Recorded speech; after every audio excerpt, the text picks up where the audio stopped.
Ce conseil est né ici, au village de Enano, à la suite d'une rencontre que j'avais faite avec une Américaine. Au cours des échanges, sa belle-mère, Judy, avait demandé d'être se faire initier. J'ai initié sa belle-mère. Et durant son voyage, elle se lève et elle me dit, est-ce que je peux danser? Je me dis, mais danser, si vous avez envie de danser, vous pouvez danser. Ce n'est pas interdit. Et puis, est-ce que je peux chanter? Allez-y. Elle me dit, mais il y a des personnes âgées qui sont assises autour du feu, toutes des femmes d'un âge avancé, et qui me disent qu'un jour, elles auront leur mot à dire.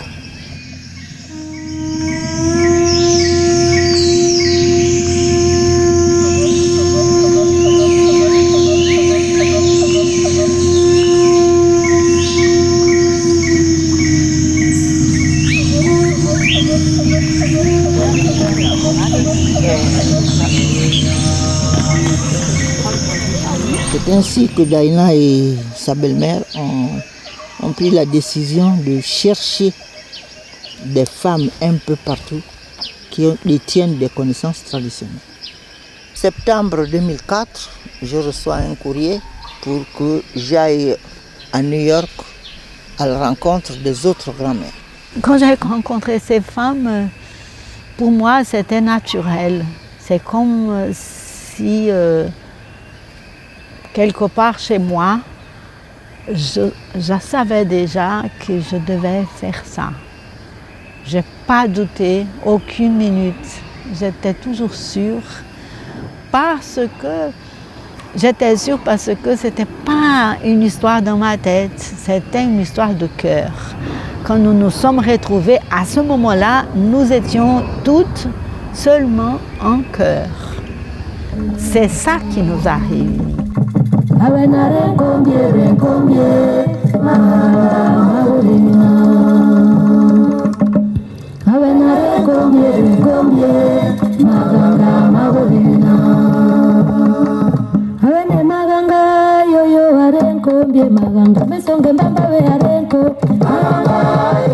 À travers cette vérité du cœur, être capable d'agrandir notre champ pour pouvoir intégrer les différences.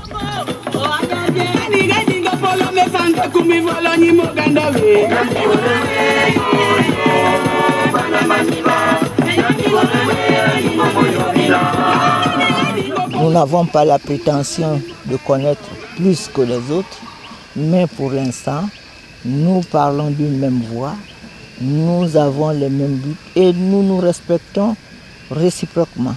Et ce qui est la force de notre existence, c'est cette diversité culturelle, ce mariage culturel qui fait que chacune de nous a amené quelque chose chez elle.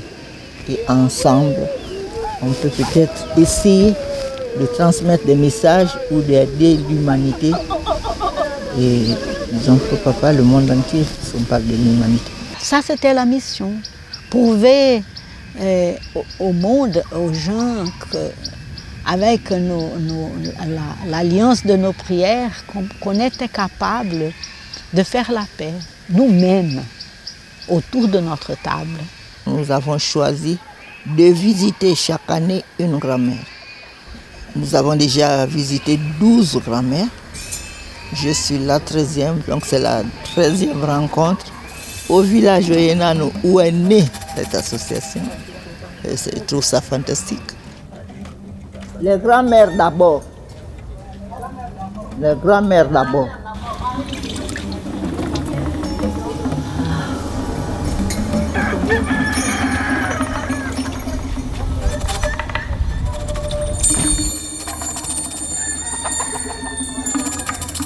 Nous avons choisi d'être à côté de la terre-mère.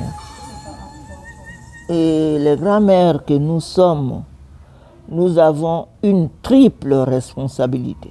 vis-à-vis de nous-mêmes, vis-à-vis de nos enfants, de nos familles, vis-à-vis des sociétés dans lesquelles nous vivons et vis-à-vis de l'humanité. Qu'est-ce que nous faisons ici-bas? Quelle est notre mission? Quelles sont nos responsabilités? Je voudrais que notre prière s'adresse d'abord à la terre, cette terre qui nous a toujours pardonné, même si on la défriche, même si on la brûle, même si on la fait souffrir.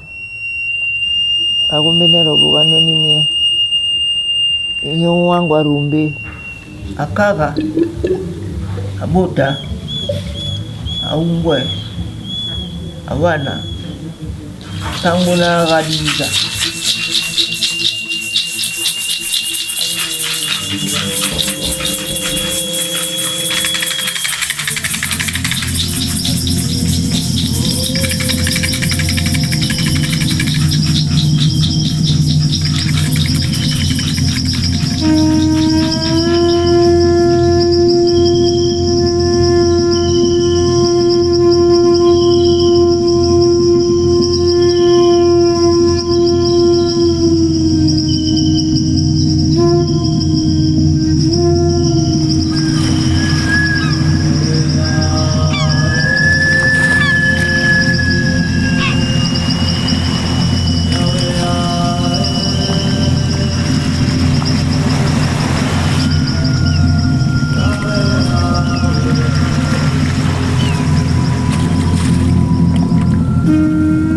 Je voulais simplement dire que, a priori, les grands-mères sont les racines de l'humanité. Ce sont des bibliothèques vivantes. J'ai eu à faire l'expérience depuis que je suis dans cette association. J'ai appris beaucoup des autres grands-mères et ils ont appris beaucoup de moi. Mais c'est réciproque. Hein. Les grands-mères, beaucoup souffraient du silence. Quand je dis souffraient du silence, parce qu'ils n'avaient pas la possibilité d'extérioriser leurs connaissances, d'en parler, d'enseigner à leur manière. Même analphabète, il y a une connaissance. Il y a une connaissance. Et ces grands-mères sont heureuses aujourd'hui, du moins les 13 que nous sommes, de pouvoir parler. Il y a certains citadins qui aujourd'hui ne connaissent pas leur culture, ne connaissent pas leurs origines, et même ont du mal à parler leur langue vernaculaire. Quelle action pourrait-on mener pour concilier finalement développement, culture, tradition? You know, one of the things that us indigenous people face is this challenge that you just presented to us. Je voudrais remercier la grand-mère Ibieno et remercier toutes celles qui sont venues parce que votre rôle est très important. Dans le cadre de l'ethnopharmacologie, aujourd'hui, votre rôle est indéniable. Un enfant qui n'a pas de grand-mère, c'est un enfant qui n'a pas eu la culture. Dans nos villages, dans nos traditions, ce sont les grands-mères qui élèvent pratiquement les enfants. Aujourd'hui, on arrive à un point culminant où il faut trier ou alléger certaines traditions, surtout quand il s'agit des femmes. Parce que les femmes ont une grande responsabilité dans le monde, même si on ne la reconnaît pas. Donc nous devons avoir les pieds sur terre. Même si on est un grand intellectuel, si on occupe un poste de responsabilité très élevé, il faut être équilibré. Je suis de ceux qui pensent que l'équilibre culturel est un préalable à l'équilibre social.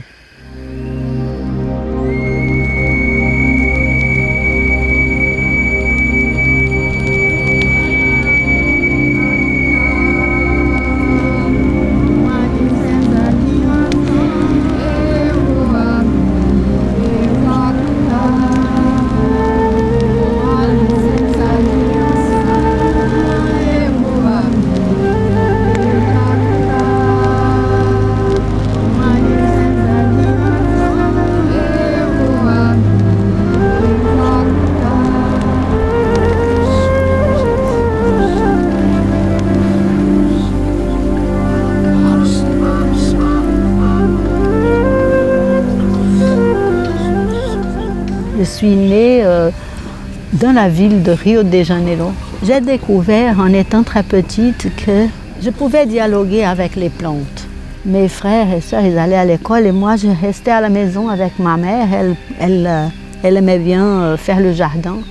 Elle plantait les fleurs, les herbes et tout ça. Puis elle me disait, c'est celle-ci, c'est celle-là. Elle disait le nom des plantes. Et moi, je les regardais, puis j'ai découvert que, puisqu'ils avaient des noms différents, c'était des individus. Ils avaient un esprit. Ils pouvaient me raconter des choses différentes. Ça, c'est un souvenir de ma toute petite enfance. Alors, j'ai toujours vécu avec cela. Com a licença de Oxalá, eu vou abrir meu jacutá. Com a licença de Oxalá, eu vou abrir. Et il existe un équilibre dans l'univers. Nous, les êtres humains, nous perdons notre équilibre. On doit le perdre pour le récupérer, pour pouvoir être conscient. Parce que pour moi, la nature, les éléments, c'est le miroir de la santé. Quand nous, on perd notre équilibre, on peut le retrouver chez les plantes, dans l'eau, quand l'eau reflète la lumière du soleil, quand on voit l'eau qui coule, que tourne en tour, qui vient de, on ne sait pas d'où, et bien qui va, on ne sait pas où. C'est comme nous, c'est notre destin aussi. On ne sait pas d'où on vient, on ne sait pas où on va aller, mais quand même, on peut être bloqué et déséquilibré, ou bien on peut se rendre. Je travaille beaucoup avec les fleurs. Chez nous, les êtres humains, notre fleur, c'est notre cœur. La vérité de chaque personne, c'est dans le cœur. La tête, plus ou moins, ça peut être un peu interféré, confondu, mais le cœur. Alors c'est pour ça les fleurs, c'est le miroir du cœur. A luz do resplendor, eu devo cantar a meu Pai Criador, o filho do meio-dia. A luz do resplendor, eu devo cantar a meu Pai. Arboleda de Gaia est une sororité comme une fraternité. Donc nous sommes un groupe de femmes qui a été créé il y a une quinzaine d'années par Mariana García Legar. Mariana était une activiste en Argentine qui depuis très jeune avait été sensibilisée aux problèmes de la femme, mais aux problèmes sociaux dans les usines, à la campagne, etc. C'était une guerrière et elle a dû fuir pour ne pas être aussi arrêtée, torturée. Donc elle est rentrée en Espagne, dont une partie de sa famille était originaire. Et là, elle a commencé à avoir des visions. Ce qu'elle a ressenti, c'est qu'en fait, il fallait retrouver l'essence de la femme. Nous étions coupés de nos racines féminines, le patriarcat qui a dévasté les hommes et les femmes partout dans le monde. Il fallait reconstruire et que les femmes, nous reconstruisions depuis le féminin et depuis le féminin sacré. J'ai eu à faire un travail en Espagne dans leur sanctuaire, dans leur milieu sacré. Et d'après leurs propres informations, elles se disent satisfaites parce que ça a ouvert plusieurs portes. Aujourd'hui, elles ont plus de 500 femmes. Sí sabemos de la Europa que nuestras mujeres sabias, nuestras abuelas, se encontraban en los círculos sagrados en el bosque. Ahora los árboles, los bosques sagrados se talaron, se cortaron. Cada una somos un árbol sagrado. Y siempre todo el trabajo es recuperar nuestra esencia femenina. ¿Qué era la mujer? ¿Cuál es nuestro lugar? ¿Qué nos pasa a nosotras? Porque estando nosotras enteras, estamos con nuestros compañeros. Curiosamente, cuando hacemos nuestras ceremonias, los compañeros, los maridos de las mujeres dicen: ale, ale, id a la ceremonia, que llegáis pletóricas, llegáis muy femeninas.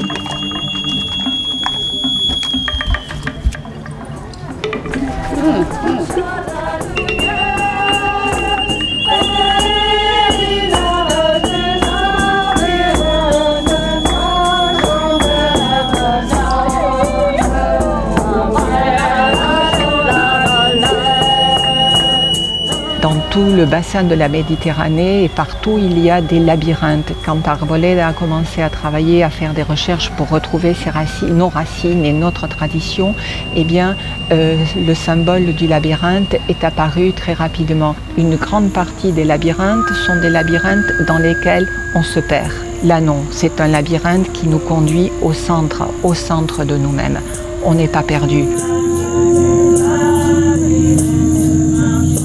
Il y a un serpent rouge féminin qui regarde vers l'ouest et l'autre serpent qui est formé par les bougies blanches est masculin.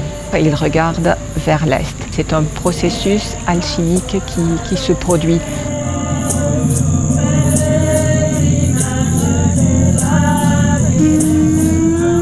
Le guérisseur, il suit le chemin de la lumière. À travers les initiations, à travers les enseignements, nous éduquons parce que nous voulons que nos initiés aillent dans le sens de la lumière.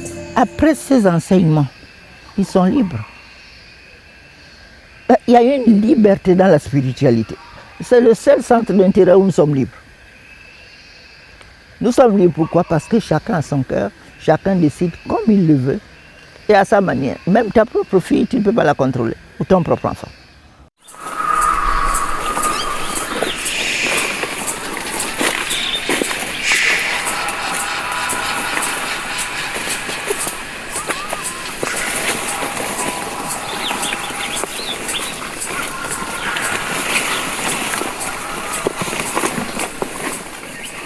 Je suis née le 1er janvier 1934 à 3h du matin à l'hôpital Conques de Libreville. J'ai passé une enfance comme tous les autres enfants, sauf que je n'ai pas connu cet amour maternel parce que ma mère mourut, je n'avais que 4 ans. Et malgré cela, j'ai eu une très forte attention de mes parents, donc surtout de mon père et de ma grand-mère. En médecine traditionnelle, elle s'y connaissait un peu. Je me souviens que lorsque je tombais malade, je n'allais pas à l'hôpital. Même si c'était la nuit, elle se levait, elle prenait sa petite lampe, sa lanterne. Elle allait derrière la maison cueillir quelques fleurs, quelques feuilles, me faisait boire une potion ou bien un lavement, ou alors un bain. Et le matin, je sautillais comme un oiseau. Tout allait bien.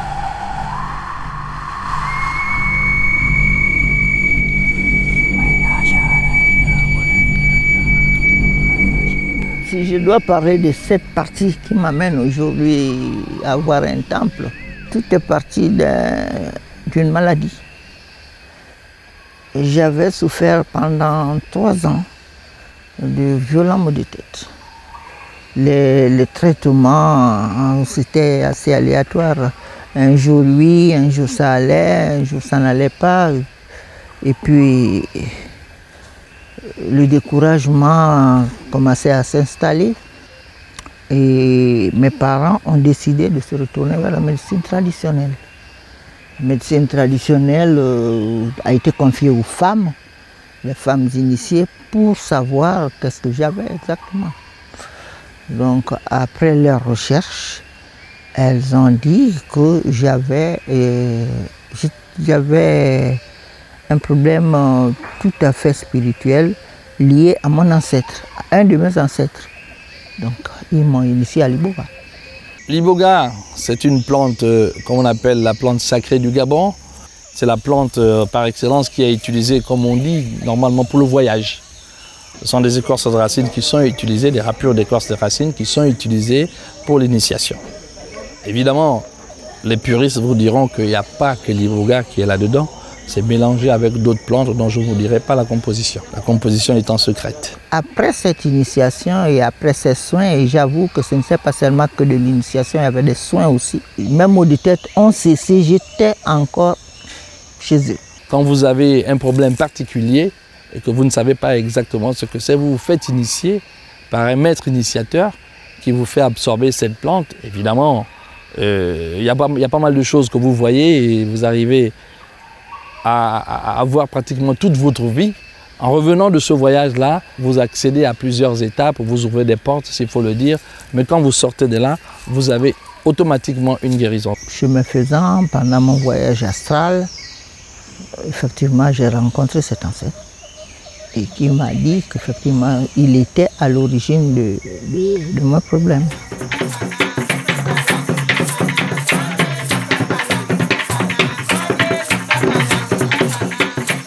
Il est apparu bizarrement.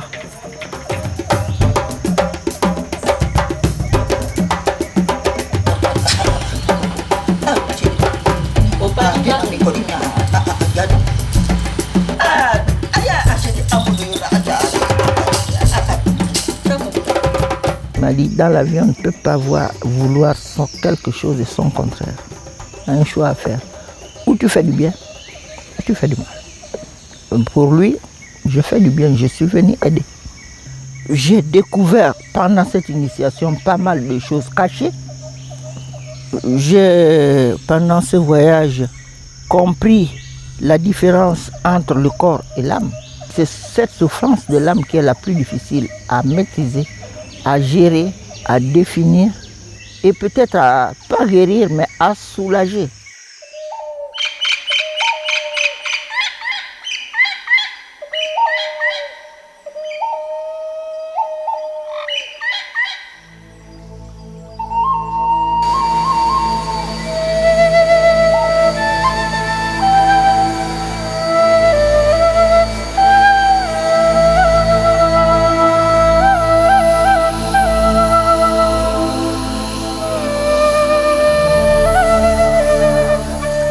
La plupart des tradis praticiens, ils ont été malades avant de savoir qu'ils ont des dons.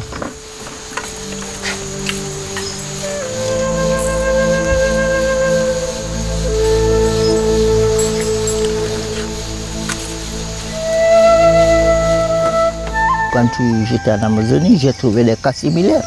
J'ai compris par là que le but est le même dans notre démarche, dans nos démarches respectives. Le but est de même guérir, aider, soigner l'homme. Mais ce sont les méthodes qui varient.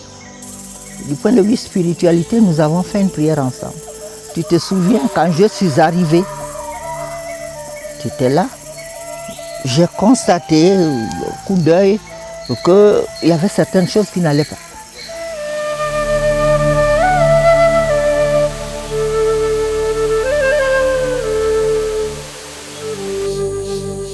Le premier indice était ce rocher. C'est vrai, pour les profanes, ils peuvent se demander qu'est-ce qu'ils ont à faire avec une pierre. C'est normal. Mais ce rocher est vivant. Cette pierre est vivante. Elle émet des ondes que nous percevons, nous autres. Parce que tous mes collègues étaient d'accord à ce qu'on fasse un rituel sur cette pierre. Je n'étais pas la seule à le ressentir.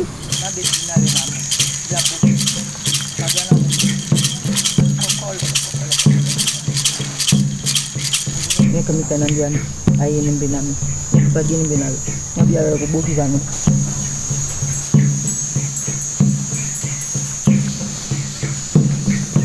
Pourquoi rituel? Eh bien, parce que tous les guérisseurs que nous sommes, malgré nos différences culturelles, chacun de nous a son pouvoir. Qui parle de pouvoir parle d'esprit, parle de force naturelle, pourquoi pas ça, surnaturel.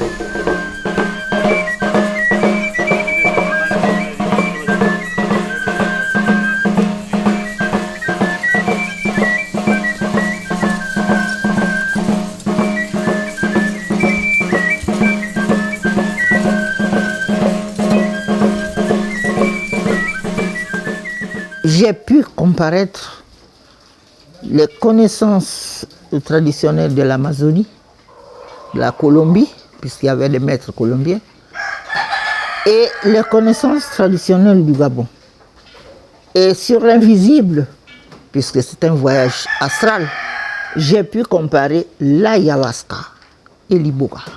Et ça, je m'en félicite parce que j'ai beaucoup appris. Ça a enrichi mes connaissances. J'ai pu soigner des malades devant toi au Pérou qui avaient des maladies invisibles.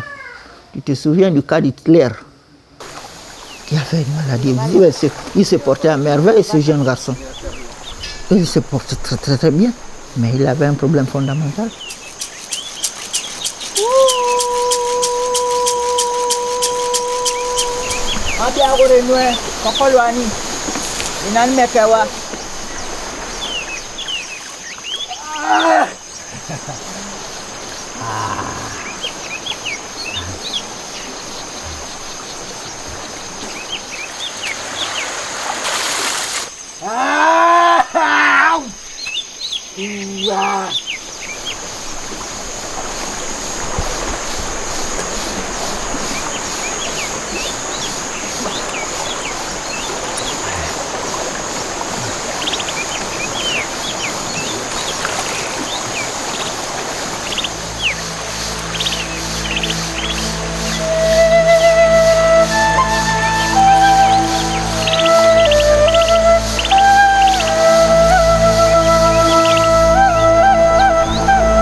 Mi nuevo nombre es Víctor.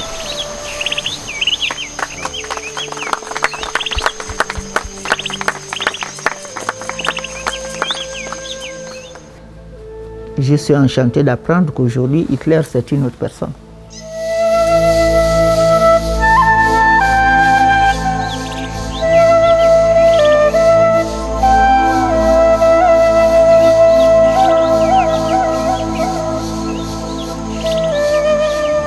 Cuando grité en Río, ese es lo que era antes Hitler rebelde. Todos salía gritando. Sí, cada grito que hacía, se me cambiaba mi nombre. Sí.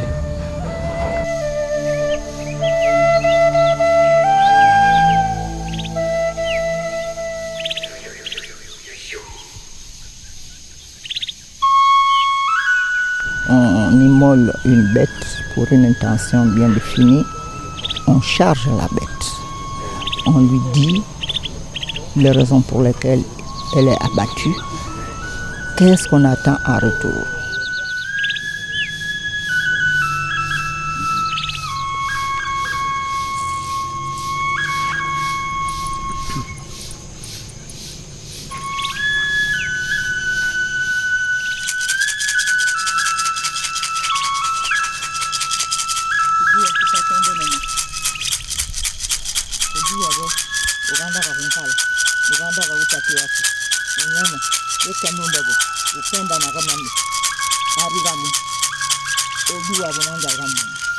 Pour venir en aide aux gens, que tout esprit néfaste qui tourne dans ce site, qu'il soit sur les malades, ou bien que ce soit tes ennemis qui te l'envoient, aujourd'hui on enterre tout.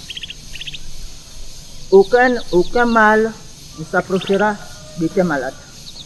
Que ton centre puisse prospérer.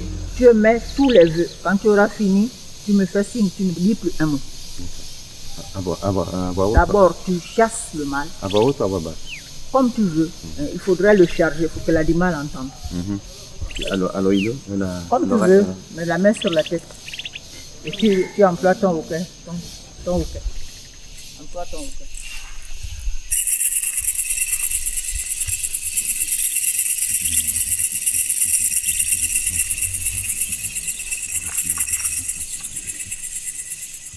Tout le monde a peur de l'inconnu. L'inconnu, c'est quoi en fait? L'inconnu, c'est l'invisible. Les maladies visibles, que je dirais des maladies naturelles, sont des maladies dont les causes sont connues scientifiquement. De l'autre côté, il existe des maladies invisibles que le scanner ne capte pas, que le scientifique, professeur ou autre, n'arrive pas à avoir, ni à maîtriser, ni à soigner, qui font partie de cette facette de l'homme qui est l'invisible. Je veux parler de l'esprit. Lorsque nous décédons, il y a la partie matière, donc visible, que nous appelons la dépouille mortelle, qui rejoint la terre, et la partie invisible qui continue à vivre. C'est la partie la plus essentielle. Et c'est pourquoi les Africains s'appuient sur le sacré. Ça fait partie du sacré. L'invisible fait partie du sacré.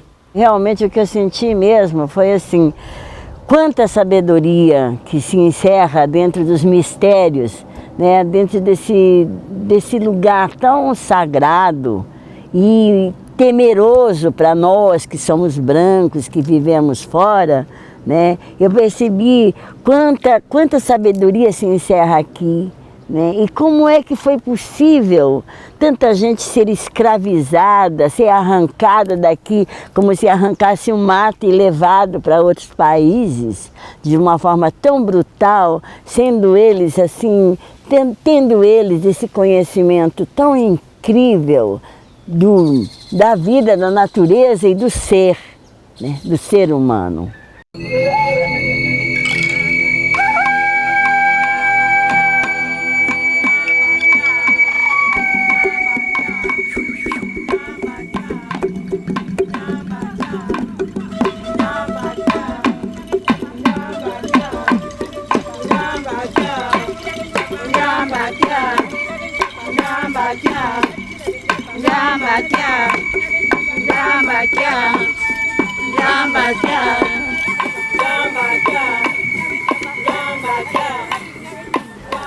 Je suis psychiatre, j'ai des personnes qui pensent qu'ils ont une obsession. Comment je vois comme psychiatre, est-ce que c'est une obsession ou est-ce que c'est un esprit qui fait, ou est-ce que c'est une schizophrénie ou une dépression normale? Il y a des philosophies qui disent nous sommes toujours en rêve et en transe et on doit se réveiller. J'ai initié Dr Barbara, qui est assez particulière en son genre, mais ma satisfaction, c'est que sans lui dire un mot, elle a dit, tu es devant toi-même, tu es en Afrique, tu es scientifique, un médecin, tu soignes les personnes handicapées, donc psychiquement. Aujourd'hui, je suis ton médecin. On fait le contraire.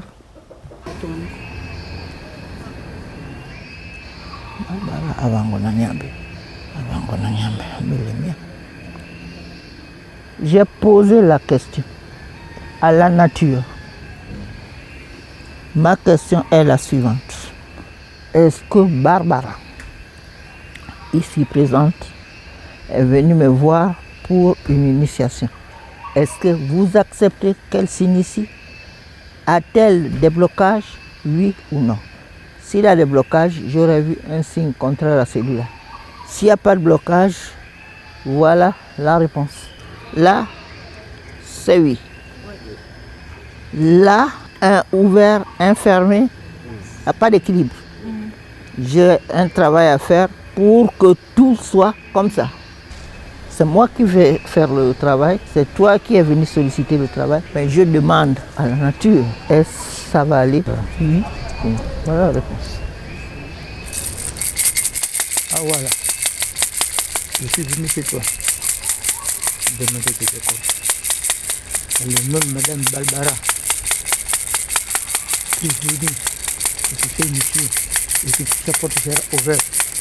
Et tout ça se passe bien. Les oreilles, les nez, la bouche, à parler.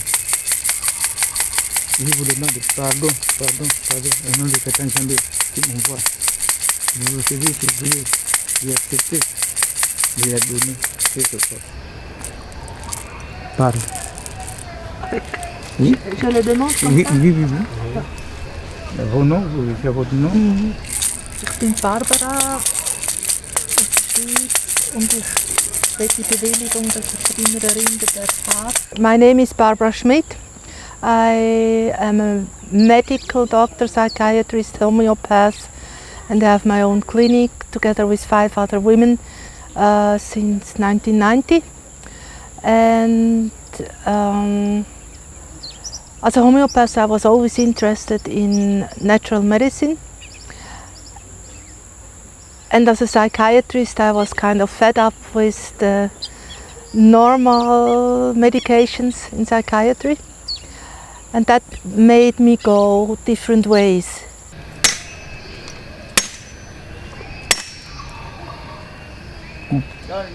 Coupe.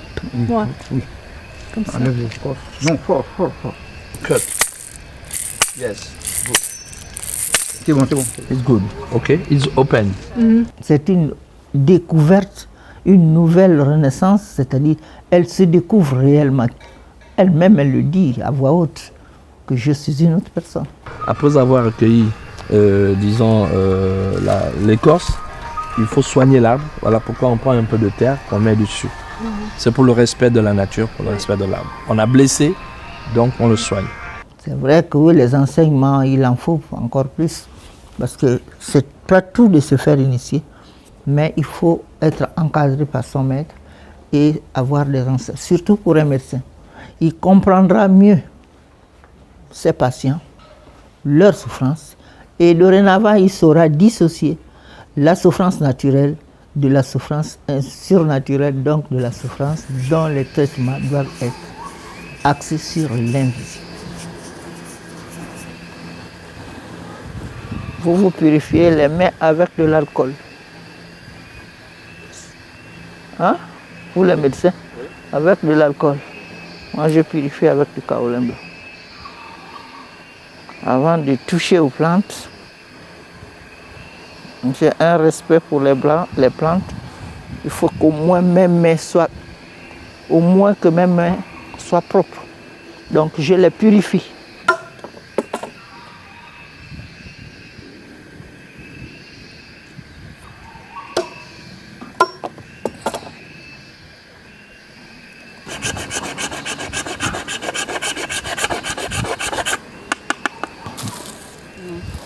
Ça, c'est une plante qui est presque incontournable dans le traitement.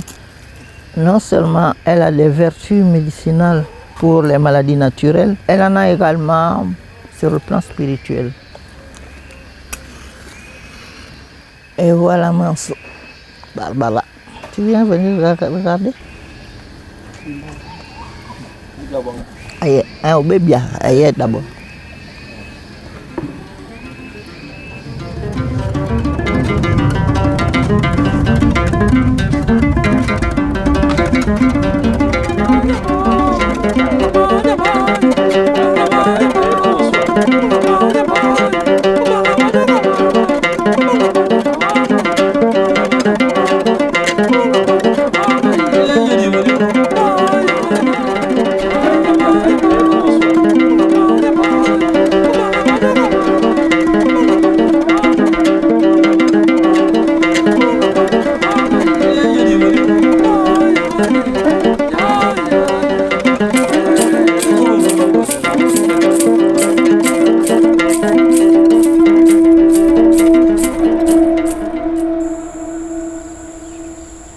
J'ai eu des visions spirituelles.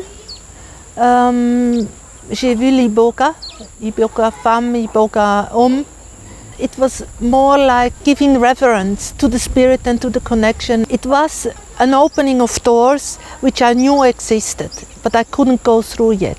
I have much more information which I'm working on in my brain. And now I'm just calm because I can see other levels. I actually see new connections and other levels.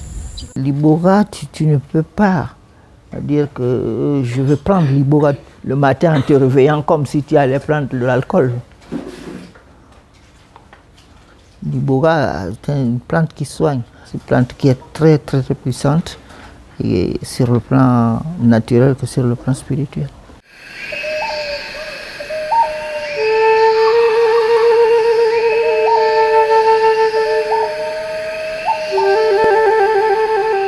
Ce que Bernadette avait à montrer à tout ce monde, c'était son cœur. Elle dépasse ses capacités physiques et même mentales d'être capable de faire tout ce qu'elle se donne comme à faire. Mais elle est là, son cœur est là. C'est ça ce qu'elle a à dire. J'avoue qu'au début, j'avais beaucoup de soucis. Je me disais beaucoup d'interrogations. Je ne savais pas si on allait réussir, surtout que toutes ces personnes venaient en Afrique pour la première fois chez grand-mère Bernadette, et que dans le conseil, je suis la seule africaine pour l'instant. Donc j'ai une responsabilité devant moi-même, devant le village Enano et devant l'Afrique. Donc je pense que je n'ai pas trop failli à ma tâche. J'ai pu défendre les couleurs de l'Afrique.